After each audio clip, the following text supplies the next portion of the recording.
আমরা আমরা যে নির্বাচন করতে যাচ্ছি স্বাধীনতার সপক্ষের শক্তি এবং স্বাধীনতার বিপক্ষের শক্তি, আমরা স্বাধীনতার সপক্ষের শক্তির পক্ষে নির্বাচন করছি। আমার নেতা এওয়াদুল হক রুবায়েত একটি কথা বলে থাকেন,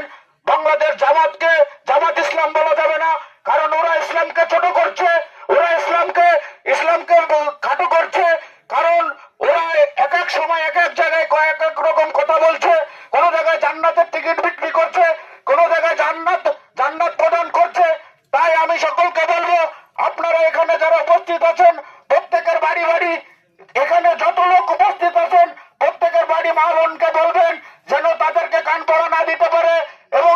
মা বোনেদের মন তো অনেক নরম, তারা সেখানে জায়গা নেবে, সেই জায়গায় যাতে জায়গা নিতে না পারে আপনারা সেদিকে প্রত্যেকের বাড়ি মেসেজ দিয়ে দেবেন, যাতে কোনো জামাতের কোনো অপশক্তি যে যেন তাদের মনকে করতে না পারে। এবং প্রত্যেকটা পাড়ায় মহল্লায় কমিটি করে করে প্রতিদিন ওয়ার্ক করতে হবে, কারণ আজিজুল বাড়ি হিলাল ভাই বেজায় হলে আমরা তার সামনে বলতে পারবো যে আমাদের গ্রাম থেকে সিংহবাগ ভোট আপনাকে আমরা দিয়েছি।